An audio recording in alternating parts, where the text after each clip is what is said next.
Salut l'équipe, c'est Ackerman. Alors, je se trouve pour l'après-match FC Barcelone contre le Bayern. Juste avant de commencer la vidéo, vous connaissez le dicton. Jingle.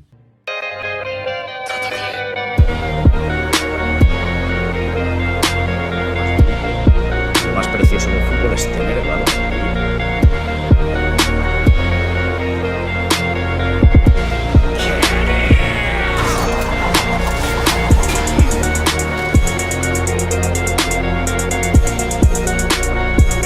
Ouais l'équipe, alors aujourd'hui on se trouve pour le débrief de l'après-match FC Barcelone contre le Bayern Munich. Comment expliquer? Alors, on va démarrer la vidéo, elle va pas être très longue. J'ai pas envie de beaucoup blablater, on en discutera plus tard sur un prochain avant-match, y'a pas de souci là-dessus. Mais je vais revenir sur un truc. Je parle un peu de la communauté Twitter avant de faire mes notes qui sont très rapides parce que je suis assez dégoûté du match et j'ai pas très envie de faire un truc trop long. Donc ça va être assez court. Désolé pour ceux qui l'attendaient, mais c'est assez court. Mais je sais pas de cette communauté. Alors moi j'aimerais bien savoir un truc pour la... Allez, la majeure partie de la communauté. Une simple question à vous poser. Est-ce compliqué de se faire un avis football seul? Parce que moi j'ai pas l'impression. J'ai l'impression de voir une communauté qui suit l'avis de n'importe qui. Je m'inclus dedans totalement. Si vous le voulez, c'est pas mon problème. Mais est-ce que vous êtes capable une seule fois, de vous faire un avis objectif sans avoir des agendas à la con sur des joueurs que vous détestez? Parce que ce qui est assez drôle, mais vous allez comprendre de qui je parle tout à l'heure, ce qui est assez drôle, c'est que vous supportez le Barça ou les joueurs? Simple question. Vous supportez le Barça ou les joueurs?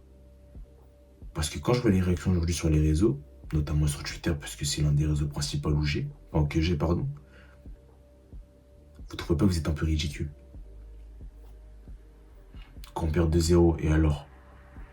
Oui, on a perdu, chose qui arrivera certainement quelques fois durant la saison. Et parce qu'on perd un match, du coup, tout le contenu est à jeter. Xavi est une fraude. Xavi a fait des mauvais choix. Alors que vous êtes les premiers à bander lors de la sortie de la composition. Busquets a été claqué. Alors que c'est peut-être l'un des meilleurs sur le match aujourd'hui. Mais sur une petite erreur d'inattention, vous commencez à lâcher de vos agendas. Et bien évidemment, faut pas les lâcher. Hein. Le ridicule ne tue pas malheureusement. Donc vous êtes obligé du coup de continuer vos agendas à la con et de taper sur certains joueurs. S'il y a des joueurs qui faisaient le même match que Busquets aujourd'hui, il y aurait une branlée totale de la communauté sur le joueur en question.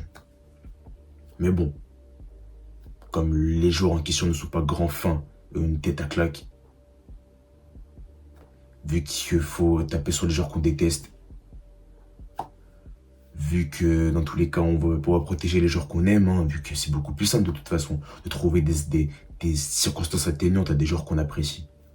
Parce que moi, vous entendez aujourd'hui, c'était un ridicule. Des supporters en carton, pour commencer par là, des supporters en carton. Des mecs qui ne lâchent pas leur agenda alors que c'est sur un détail, ça remet tout en cause l'intégrité du joueur. Sur une demi-action, ça vient te sortir. Des un tel est finito, des un tel on avait raison. Vous avez quel âge? Vous avez quel âge? Parce qu'à un moment donné, vos agendas de merde, là, des trucs à tout va, là, pour vous gober le chibre entre vous, et ça y est, on est fatigué. Soyez normal, vraiment, soyez normal. Normal, je m'en tape. Bref, soyez normal. Qu'est-ce qui va vous empêcher, une fois dans votre vie, d'arrêter de suivre des avis Twitter, de vous poser 2 secondes devant un résumé d'un match, ou serait-ce qu'un bout d'un match, si vous voulez, la partie qui vous arrange, et de vous faire un avis simple, clair et net et précis. Vous avez besoin d'un porte-parole, j'arrive pas à parler tellement que ce dérive m'énerve, bref. Vous avez besoin d'un porte-parole qui vous mâche les mots, c'est ça. Vous avez besoin d'un mec qui arrive et tout, qui vous dit tout en avance pour le répéter à tout va, et qu'on voit les mêmes tweets tous les jours. Et parce que ça aussi on le voit, quand des gros comptes, et c'est pas de leur faute, puisqu'ils tweetent leur avis, c'est leur avis à eux. Et quand des gros comptes sortent un avis, et je m'inclus dedans parce qu'à Skip, il y a des personnes qui font avec moi aussi. Donc peut-être à Skip ça arrive, je ne le vois pas.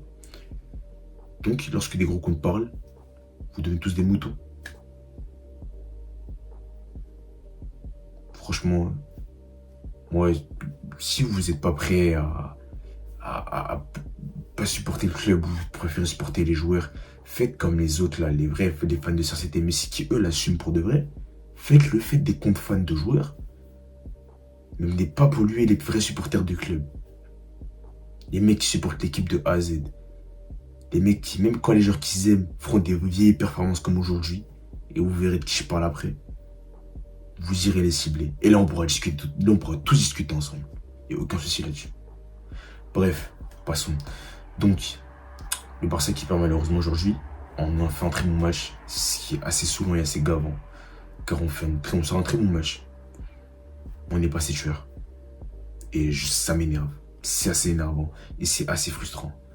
Car en soi, le Bayern nous les a dominés durant toute la première mi-temps. Le Bayern était méconnaissable. Et lorsque tu manges la feuille de match à la fin, tu t'attends à quoi? Peanuts. Et c'est... Le problème, c'est qu'on va encore dire des faits encourageantes, mais... Oui, c'est encourageant, c'est vrai. Quand on fait le parallèle d'il y a 6 mois et maintenant, la progression est fulgurante, il n'y a rien à dire. La progression est comme ça. Elle est linéaire, il n'y a rien à dire. On a réussi à regarder le Bayern dans les yeux. Et je pense que c'est pas la seule équipe durant cette saison qu'on arrivera à regarder dans les yeux. Et moi, je vous dis dès maintenant, regardez-moi, retenez bien ce débrief-là. On tape le Bayern 2 fois d'affilée, vous verrez. Bref. Mais en tout cas, ce Barça-là montre un très bon visage. J'ai rien à dire là-dessus des bonhommes. Défensivement, je ne vais pas tous les citer parce qu'ils savent très bien qui ils sont. Défensivement, c'était très solide. Ter Stegen, il doit peut-être faire un peu mieux sur certaines sorties. Et encore, je ne peux pas non plus le décrier. Mais il y a des choses à améliorer. Le milieu de terrain impérial, les trois. Pedri, monstrueux. Gavi, monstrueux. Busquets, qui était très bon. Mais c'est ce petit détail-là qui... ce petit détail qui sert justement de bouc émissaire à la communauté. Parce que c'est assez drôle à chaque fois de trouver le fautif pour dire qu'on a perdu à cause de ça. Alors que non, c'est collectivement qu'on a perdu. Mais c'est notamment plus précisément à cause de 3 joueurs devant qu'on a perdu ce match. Et qui m'ont particulièrement énervé aujourd'hui. Et pourtant je les aime, vous le savez très bien. Bref. Les 3 du milieu de terrain ont été très bons. J'ai rien à dire, je ne vais pas m'attarder sur eux. On fera peut-être une deuxième vidéo durant la semaine où on fera un peu plus un détaillé dessus. On mettra un peu... analyser un peu le match. Si ça vous intéresse, n'hésitez pas à dire dans les commentaires. Et je vais revenir justement entre deux devant. C'est quoi cette perte de scatophile? Rafinha méconnaissable. Il s'est fait laver. Il a été méconnaissable. C'était dégueulasse à voir. Lewandowski, j'en parle même pas. On attend. C'est dans ce genre de match-là qu'on t'attend.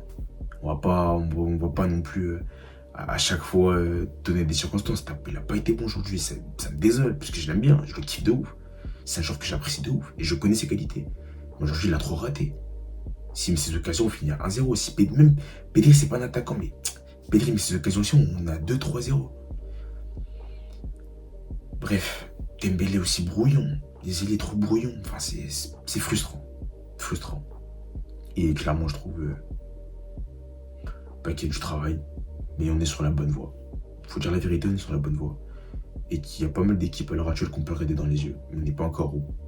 On n'a pas encore atteint ce plafond de verre-là qui nous permettra de battre le Bayern. Alors peut-être que dans un mois, ça arrivera, vu qu'on va rejouer contre eux. Mais pour l'instant, on ne l'a pas encore. Mais j'ai hâte de voir en tout cas la progression de cette équipe-là, qui va vraiment être intéressante à regarder. Et franchement, pour le coup, il y a quand même eu beaucoup de positifs. Il y a, je dirais, 80% de positifs et 20% de négatifs. 20% de négatifs, c'est la défaite. Et certains joueurs qui m'ont assez déçu, malheureusement, et assez énervé sur ce match-là. Mais bon, bref, on en parlera plus tard, un peu plus en détail. En tout cas, c'est la fin de la vidéo. N'hésitez pas à liker si ça vous a plu, même si c'était un débrief assez froid. N'hésitez pas à la commenter, n'hésitez pas à la partager, n'hésitez pas à vous abonner si le contenu en général vous plaît. En tout cas, on se retrouve prochainement pour un nouveau sujet. En tout cas, c'était Akirman.